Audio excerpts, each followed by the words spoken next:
Ngayon, aalamin natin ang panindigan ni Senator Trillanes tungkol sa iba't ibang mga issue na very important to the Philippines.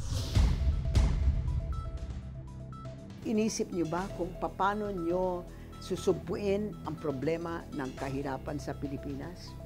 In my case, pinag-aralan ko rin yung roots nitong ganitong CCT program, yung oportunidades program ng sa Mexico, which originated. May mga positive years po. And yung kanilang mga negative experience dun sa Mexico. Dito na-rectify natin kasi may termination phase ito. Yung sa atin. Yung sa kanila wala eh.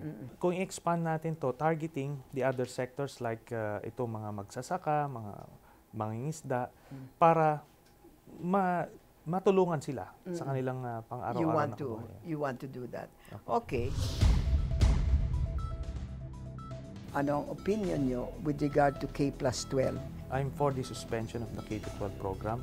Dahil ako po ay naniniwala na hindi pa handa on the ground, even infrastructure-wise, magkakagulo po ito. We've been constantly monitoring yung development nitong K-12 program sa iba't ibang areas. At talagang hindi makahabol kasi yung absorptive capacity ng hindi lang DepEd, kundi nung construction sector in particular.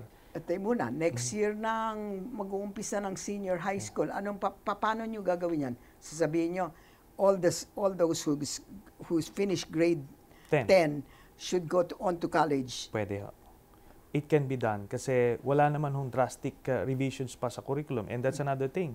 Hindi pa nga pinipresenta yung curriculum na full. Ay, hindi ba meron tracks ngayon? Merong technical vocational track, may academic track, meron sports track, may arts track. So, puro theoretical yan. But actually, what subjects ang ituturo doon at anong eskwelahan ang pwede, sino yung mga teacher, hindi pa wala pang ganon. So, you firmly believe that the Department of Education is not prepared?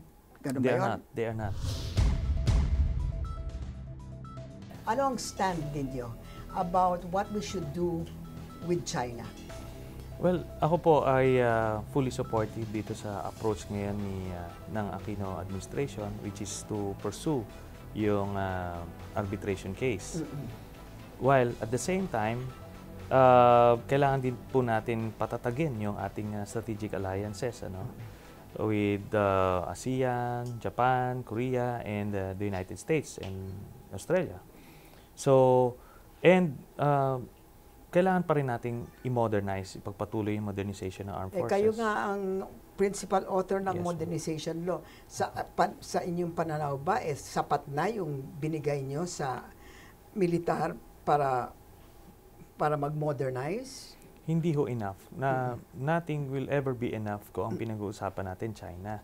Kaya nga po kailangan natin sabayan yan nung pagpapalakas ng alliances natin with other countries. Then, pang-apat, wag tayo sumuko ng pag-engage diplomatically with China. Kasi pwede naman nating i-foster natin yung ating relationship by focusing on other areas like tourism and trade. Pero, yun na nga, para hindi naman antagonistic. Are you in favor of having joint venture with China in Panatag Shoal and in Scarborough Shoal and in all the other areas where there might be natural resources? Well, at this point in time, masyado komplikado yan. Kasi marami overlapping claims. Hindi pwedeng pag-usapan lang yan ng dalawang bansa dahil may iba pang bansa. And I believe it's going to be a collective decision of the country.